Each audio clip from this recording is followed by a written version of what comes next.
அண்மைய நாட்களில் இலங்கையில் உள்ள மிக முக்கியமான ஒரு பேசு பொருளாக நீதித்துறையும் நீதித்துறையிலே காணப்படுகின்ற பிரச்சனைகள், நீதிமன்றங்களிலே தேங்கி இருக்கின்ற வழக்குகள், நீதிபதிகளினுடைய வயதிலே நீடிப்பது தொடர்பான பிரச்சனைகள் காணப்படுது.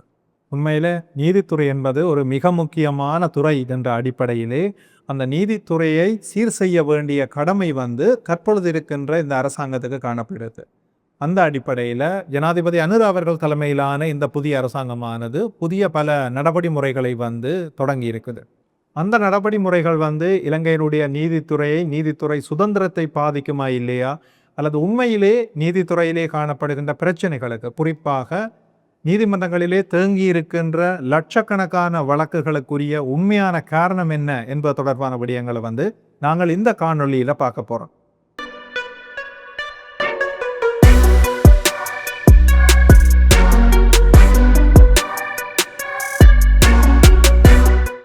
அனைவருக்கும் வணக்கம். நான் சட்டத்தரணி தனஞ்சயன். இந்த வீடியோவில் நாங்கள் முதலாவதாக பார்க்க போகிற விடயம், இலங்கையில் தற்பொழுது எவ்வளவு வழக்குகள் நிலுவையில் இருக்குது என்ற விடயத்தை பார்க்க போகிறோம். இலங்கையில் உண்மையில் 1.13 மில்லியன் வழக்குகள் நிலுவையில் காணப்படுது. இந்த வழக்குகள் இலங்கை உயர் நீதிமன்றம், அதாவது த சுப்ரீம் கோர்ட் ஆஃப் ஸ்ரீலங்காவில் இருந்து இலங்கையினுடைய கடைநிலை நீதிமன்றமான மேஜிஸ்ட்ரேட் கோர்ட் வரை காணப்படுது. 2025 ஆண்டினுடைய புள்ளி விவரங்களின் அடிப்படையில் இலங்கையினுடைய மொத்த தேங்கி இருக்கின்ற வழக்குகளில் 5785 வழக்குகள் இலங்கையினுடைய உயர் நீதிமன்றிலும், 4572 வழக்குகள் இலங்கையினுடைய மேன்முறையீட்டு நீதிமன்றிலும், 27324 வழக்குகள் இலங்கையினுடைய மேல் நீதிமன்றத்திலும், 262665 வழக்குகள் இலங்கையினுடைய மாவட்ட நீதிமன்றங்களிலும் தேங்கி காணப்படுது. உண்மையிலே இந்த தேங்கி காணப்படுகின்ற இந்த வழக்குகளினுடைய எண்ணிக்கை ஒரு மிகப்பெரிய எண்ணிக்கை. இது தவிர அநேகமான பெரும்பான்மையான வழக்குகள் இலங்கையினுடைய நீதவான் நீதிமன்றங்களில் தேங்கி காணப்படுது. அந்த அடிப்படையில் உண்மையில் இந்த வழக்குகள் தேங்குவதற்கான அடிப்படையான காரணங்களாக நாங்கள் சில காரணங்களை பார்க்கலாம். அதில் முதலாவது காரணமாக நாங்கள் பார்க்கக்கூடியது, இலங்கையில் ஒரு வருடத்தில் விளங்கி தீர்க்கப்பட்டு தீர்ப்பு வழங்கப்படுகின்ற வழக்குகளை விட புதிதாக நீதிமன்றங்களில் கோப்பிடப்படுகின்ற வழக்குகள், அதாவது புதிதாக பதிவு செய்யப்படுகின்ற வழக்குகள் எண்ணிக்கை மிக அதிகமாக இருக்குது. உதாரணமாக, ஒரு வருடத்தில் ஒரு நீதிமன்றத்தால் 10 வழக்குகள் விளங்கி தீர்க்கப்பட்டு தீர்ப்பு வழங்கப்படுகின்றது என சொன்னால், அந்த நீதிமன்றத்தில் புதிதாக 50 வழக்குகள் தாக்கல் செய்யப்படுது. இந்த நிலைமை இலங்கையினுடைய நீதவான் நீதிமன்றத்திலிருந்து இலங்கையினுடைய அதி உயர் நீதிமன்றமான உயர் நீதிமன்றம் வரை காணப்படுகின்றது. நீதிமன்றங்களில் வழக்குகள் தேங்குவதற்கான அடுத்த மிக முக்கிய ஒரு காரணமாக நீதிமன்றங்களின் எண்ணிக்கைகளிலே காணப்படுகின்ற பற்றாக்குறை, நீதிபதிகளிலே காணப்படுகின்ற பற்றாக்குறை, நீதிமன்ற உத்தியோகத்தர்களிலே காணப்படுகின்ற பற்றாக்குறை என்பன இலங்கையில மிக முக்கியமான இரண்டாவது காரணமாக இருக்குது. இலங்கையில உண்மையில இலங்கையினுடைய சனத்தொகைக்கு ஏற்ற வகையில இன்னமும் பல நீதிமன்றங்கள் அமைக்கப்பட வேண்டும். இந்த நீதிமன்றங்கள் நீதவான் நீதிமன்றங்களாக இருக்கலாம், மாவட்ட நீதிமன்றங்களாக இருக்கலாம், மேல் நீதிமன்றங்களாக இருக்கலாம், மேன்முறையீட்டு நீதிமன்றங்களாக இருக்கலாம். இவ்வாறாக பல்வேறு நீதிமன்றங்களும் அதிகரிக்கப்பட வேண்டிய தேவை காணப்படுது. அதிகரிக்கப்படுற நீதிமன்றங்களுக்கு பொருத்தமான நீதிபதிகளையும் நீதிமன்ற அலுவலர்களையும் நியமிக்க வேண்டிய தேவையும் இரண்டாவதாக காணப்படுது. உண்மையில நீதிமன்றங்களினுடைய எண்ணிக்கையும் நீதிபதிகளினுடைய எண்ணிக்கையும் நீதிமன்ற ஊழியர்களினுடைய எண்ணிக்கையும் காணாமல் இருக்கிறது. இலங்கையில வழக்குகள் தேங்குவதற்கும் நீதி பரிபாலன செயற்பாடுகள் தாமதமடைவதற்கும் மிக முக்கியமான ஒரு காரணமாக இருக்குது.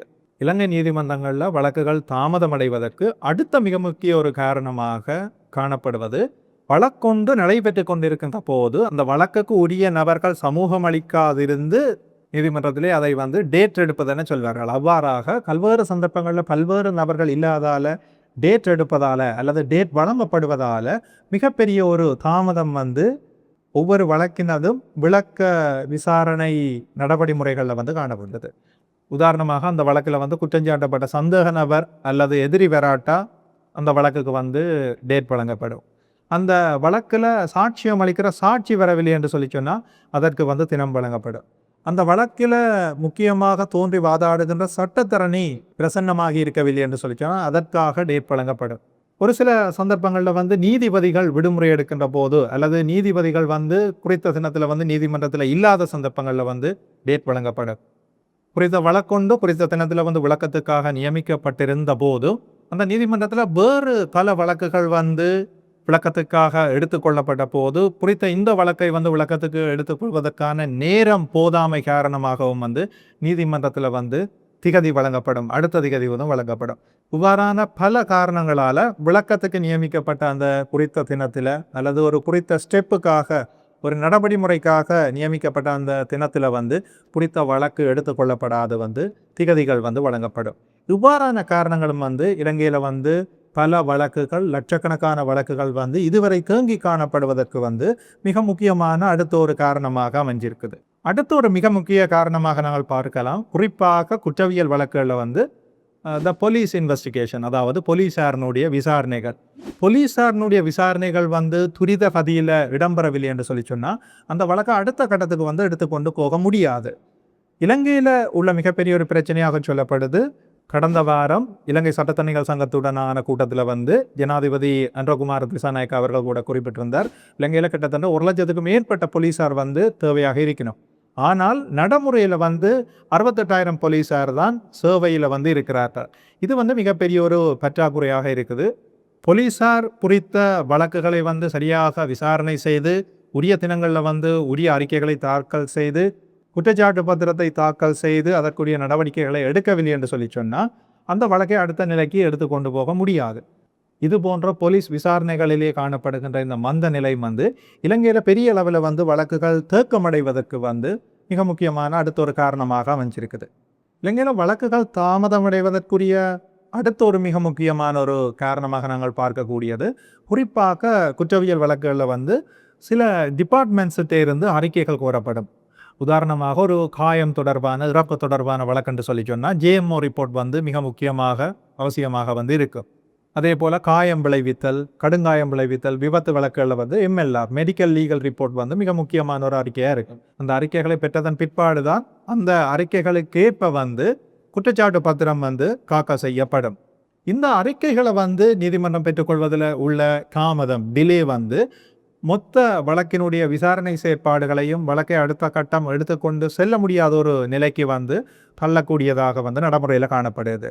இந்த அறிக்கைகள் என்று சொல்லி நாங்கள் பார்க்கல ஜேஎம்ஓ ரிப்போர்ட்டாக இருக்கலாம், எம்எல்ஆரை பெற்றுக்கொள்வதாக இருக்கலாம், கவர்மெண்ட் அனாலிசிஸ் டிபார்ட்மெண்ட், அதாவது அரச ரசாயன பகுப்பாய்வு திணைக்களத்தில் இருந்த அறிக்கை பெற்றுக்கொள்வதாக இருக்கலாம். உதாரணமாக வந்து இந்த போதைப்பொருட்கள் சம்பந்தப்பட்ட வழக்குகளில் வந்து கவர்மெண்ட் அனாலிசிஸ் டிபார்ட்மெண்ட் என்ற அறிக்கைகள் வந்து மிக மிக முக்கியம். அந்த அறிக்கைகளை பெற்றுக்கொண்டு தான் உண்மையாக அது போதைப் பொருளா இல்லையா, உண்மையான அந்த போதைப்பொருளினுடைய அளவு பிரமாணம் எவ்வளவு என்று சொல்லி அதற்கு ஏற்ற மாதிரி தான் குற்றச்சாட்டு பத்திரங்கள் தாக்கல் செய்யப்படும். இப்படியான அறிக்கைகளை வந்து பெற்றுக்கொள்றதில் இருக்கிற டிலேஸ் வந்து அந்த குறித்த வழக்குகளினுடைய ஒட்டுமொத்த விசாரணை நடவடிக்கைகள் அல்லது அந்த வழக்குகளை அடுத்த கட்டத்துக்கு எடுத்துக்கொண்டு போகிறத வந்து மிகப்பெரிய அளவில் வந்து பாதிக்கும். அப்போ இப்படியான அறிக்கைகளை பெற்றுக்கொள்வதில் உள்ள பிரச்சனைகளும் வந்து வழக்குகள் வந்து தாமதம் அடைவதற்கு வந்து மிக முக்கியமான ஒரு காரணமாக அமைஞ்சிருக்குது. அதே போல் வழக்குகள் தாமதம் அடைவதற்குரிய இன்னொரு காரணமாக வந்து நாங்கள் அதை குறித்த வழக்கை வந்து அப்பீலுக்கு கொண்டு போனோம் என்று சொல்லி சொன்னால், குறிப்பாக சிவில் வழக்காக இருந்தால் அப்பீல் இஸ் அ ரைட், அது ஒவ்வொரு கட்சிக்காரருடைய உரிமையாக காணப்படும். ஒரு மாவட்ட நீதிமன்றத்தில் ஒரு தீர்ப்பு வழங்கப்பட்டால் அந்த தீர்ப்பில் இருந்து சிவில் அப்பலேட் ஹைகோர்ட், அதாவது மாகாண குடியியல் மேன்முறையீட்டு நீதிமன்றத்துக்கு வந்து நாங்கள் அந்த வழக்கை அப்பீலுக்கு கொண்டு போக முடியும். அப்படி அப்பீலுக்கு கொண்டு போனால் அகெயின் அந்த மாகாண குடியியல் மேன்முறையீட்டு நீதிமன்றத்தில் வந்து அந்த விசாரணைகள் வந்து இடம்பெறும். இவ்வாறாக அந்த கோர்ட்டில் இருந்து வந்து நாங்கள் மேன்முறையீட்டு நீதிமன்றத்துக்கோ அல்லது உயர் நீதிமன்றத்துக்கோ வந்து அப்பீல்களை கொண்டு போகலாம். அதே மாதிரி நாங்கள் ஒரு தீர்ப்பில் எங்களுக்கு வந்து திருப்தி இல்லை என்று சொல்லி சொன்னால் நாங்கள் ரிவிஷன், மீளாய்வு விண்ணப்பங்களை வந்து செய்ய முடியும்.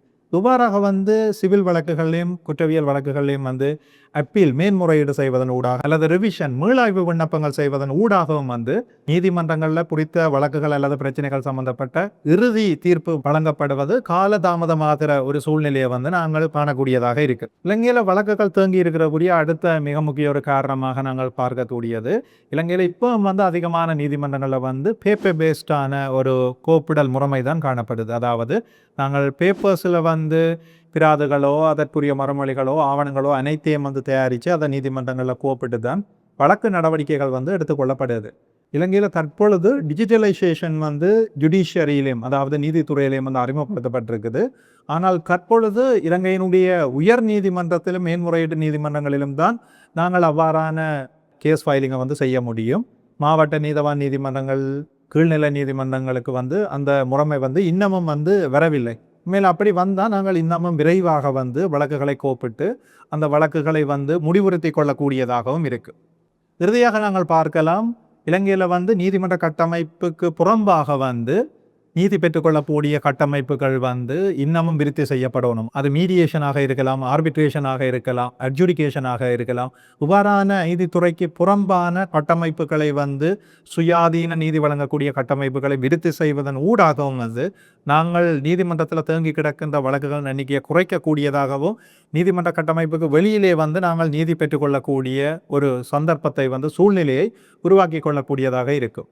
உண்மையிலே இலங்கையினுடைய நீதித்துறை வந்து இந்த மாதிரியான புதிய கட்டமைப்புகள், மீடியேஷன் போர்ட்ஸ், ஆர்பிட்ரேஷன்ஸ், அட்ஜுடிகேஷன்ஸ் போன்ற ஆல்டர்னேட்டிவ் டிஸ்பியூட் சொல்யூஷன் மெக்கானிசத்தை வந்து விருத்தி செய்வதன் ஊடாகவும் வந்து இலங்கையில் வந்து அதிக எண்ணிக்கையிலான வழக்குகள் வந்து தேங்குவதையும் நீதி வழங்கப்படுவது தாமதமாகிறதையும் வந்து நாங்கள் தடுக்கக்கூடியதாக இருக்கும். உண்மையிலே இந்த பிரச்சனைகளின் அடிப்படையில் தான் புதிய அரசாங்கம் வந்து இலங்கையினுடைய நீதிபதிகளினுடைய வயதெல்லையை, அதாவது அவர்கள் சேவையாற்றும் சேவை காலத்தினுடைய வயதெல்லையை 2 வருடங்களால் அதிகரிப்பதற்கான ஒரு முன்மொழிவு ஒன்று செய்யப்பட்டிருக்குது.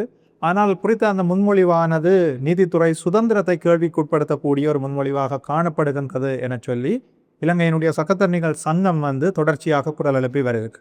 இலங்கையினுடைய நீதித்துறை கட்டமைப்பிலே சிக்கல்கள், பிரச்சனைகள் இருக்கின்றது.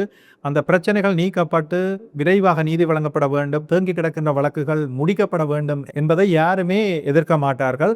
ஆனால் நீதித்துறையினுடைய சுதந்திரத்தை பாதிக்காத வகையிலே அமைப்பு மாற்றங்கள் செய்யப்பட வேண்டும். அரசியலமைப்பினுடைய உறுப்புரைகளுக்கு ஏற்றாற்போல வந்து சட்ட ரீதியாக அந்த மாற்றங்கள் செய்யப்பட்டு இலங்கையினுடைய நீதித்துறையானது புனரமைக்கப்படும் பட்சத்திலே, புதிய மாற்றங்கள் செய்யப்படும் பட்சத்திலே இலங்கையிலே உண்மையான சட்ட ஆட்சி, ரூல் ஆஃப் லா என்ற அந்த கோட்பாட்டை நடைமுறைப்படுத்தக்கூடியதாக இருக்கும். அதே போல நீதிமன்றங்கள் ஊடாக மக்களுக்கு வந்து நாங்கள் நீதியை விரைவாக பெற்றுக் கொடுக்கக்கூடியதாகவும் இருக்கும். இந்த வீடியோவில் வந்து நாங்கள் நீதிமன்றங்களில் லட்சக்கணக்கான வழக்குகள் தேங்கி இருப்பதற்கான மூல காரணங்கள் தொடர்பாக பார்த்துருக்கிறோம். இந்த வீடியோவில் சொல்லப்பட்ட விடயங்களில் உங்களுக்கு ஏதாவது சந்தேகங்கள் இருந்தால் அதை நீங்கள் இந்த வீடியோவினுடைய கமெண்ட் பகுதியிலே குறிப்பிடலாம். குறித்த சந்தேகங்களுக்கான விளக்கங்களை நான் தொடர்ந்து வருகின்ற காணொளிகளிலே உங்களுக்கு வழங்கக்கூடியதாக இருக்குது. இது போன்ற சட்ட சம்பந்தமான வீடியோக்களை நீங்கள் தொடர்ந்து பார்வையிடணும் என்று சொல்லி சொன்னால் தனஞ்சயன் எல்பி என்கின்ற இந்த யூடியூப் தளத்தை சப்ஸ்கிரைப் பண்ணி கொள்ளலாம். தமிழால் அறிவார்ந்த சமூகம் ஒன்றை உருவாக்குவோம். நான் சட்டத்தரணி தனஞ்சயன். நன்றி, வணக்கம்.